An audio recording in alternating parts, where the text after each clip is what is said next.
Good day my Christian brothers and sisters, and welcome everyone to our channel. In the name of Jesus, we pray that our Lord Jesus Christ will answer our prayer according to his great mercy.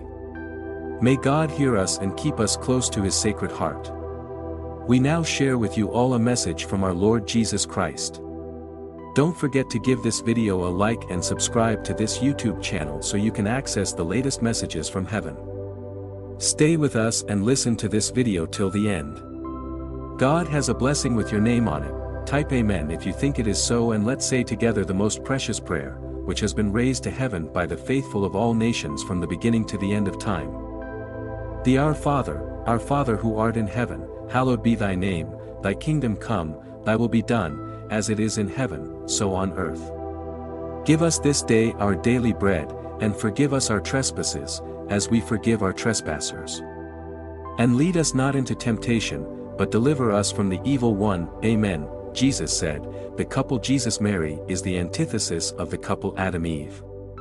It is the one destined to cancel all the behavior of Adam and Eve and take humanity back to the point in which it was when it was created, rich in grace and in all the gifts granted to it by the Creator. Humanity has undergone a complete regeneration through the deeds of the couple Jesus-Mary, who have thus become the new founders of the human family. All the previous time has been cancelled. The time and story of man are reckoned as from this moment in which the new Eve, through a complete change and inversion of creation, and through the deed of the Lord, from her immaculate womb generates the new Adam. But in order to cancel the behavior of the two first parents, the cause of deadly illness, of perpetual mutilation, of impoverishment, even more, of spiritual indigence, because after their sin Adam and Eve found themselves completely despoiled of everything, and it was infinite wealth, the Holy Father had given them. These two second ones had to act in everything in a manner completely opposed to the way of dealing of the two first parents. So they had to carry their obedience as far as the perfection that lowers itself and sacrifices itself in its flesh, feelings, thoughts and will, in order to accept everything that God wants. So they had to carry their purity to the degree of absolute chastity, whereby the flesh, what was the flesh to us two pure ones? A veil of water on the triumphant Spirit, the caress of the wind on the sovereign Spirit, a crystal that isolates the Spirit Lord and does not corrupt it, an impulse that elevates and not a weight that oppresses. That is what the flesh was to us. Less heavy and sensitive than a linen garment, a light substance placed between the world and the brightness of the ego that had become superhuman. The means to work what God wanted. Nothing else. Did we possess love? We certainly did. We possessed the perfect love.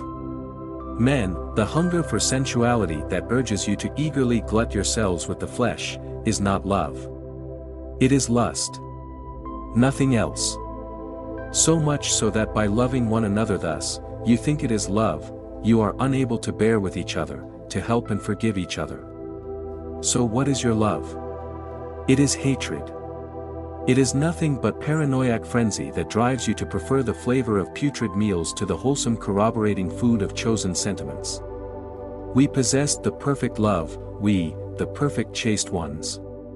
This love embraced God in heaven and, being united to him, as branches are to the tree trunk nourishing them, it spread and descended lavishing rest, shelter, nourishment, comfort on the earth and its inhabitants.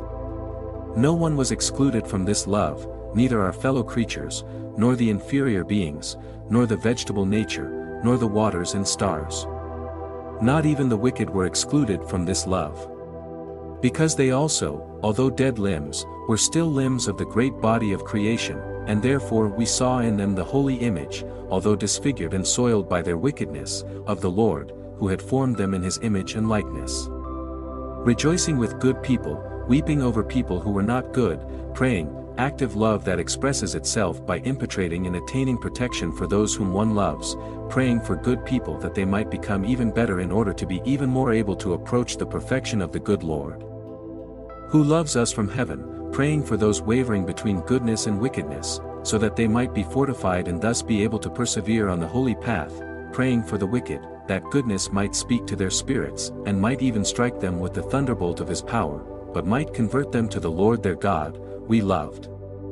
As nobody else loved, We carried love to the summits of perfection, so that with our ocean of love we might fill the abyss excavated by the lack of love of the first parents, who loved themselves more than they loved God, as they wished to have what it was not lawful to have, in order to become superior to God. So to the purity, obedience. Charity, detachment from all the riches of the earth, sensuality, power, riches, the trinomial of Satan, opposed to the trinomial of God, faith, hope, charity, so to hatred, lust, wrath, pride, the four perverted passions, antitheses of the four holy virtues, fortitude, temperance, justice, prudence, we had to add a constant practice of everything that was the opposite to the way of acting of the couple Adam-Eve. And if it was easy for us to do quite a lot, through our good limitless wills, only the Eternal knows how heroical it was to fulfill that practice in certain moments and in certain occasions. 17 I want to speak of one only now. Of my mother, not of myself. Of the new Eve, who since her most tender years had rejected the blandishments used by Satan to induce her to bite the fruit and taste its flavor that had made Adam's companion insane, of the new Eve, who had not confined herself to rejecting Satan, but had defeated him by crushing him under such a vast will of obedience, love, chastity, that he, the cursed one, was overwhelmed and subjugated. No. Satan will not rise from under the heel of my Virgin Mother. He slavers and foams, he roars and curses.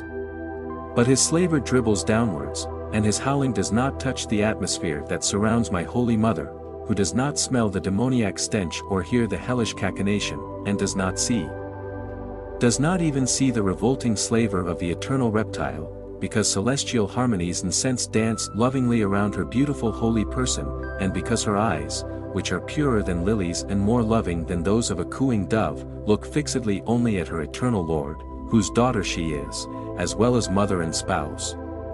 18 When Cain killed Abel, the mouth of their mother uttered curses, that were suggested by her spirit, separated from God, against her closest neighbor, the son of her womb, profaned by Satan and soiled by an indecent desire. And that curse was the stain in the kingdom of human morals, as Cain's crime was the stain in the kingdom of human animals. Blood on the earth, shed by a brotherly hand. The first blood that like an age-old magnet attracts all the blood shed by man's hand, drawing it from man's veins. Curse on the earth, uttered by man's mouth.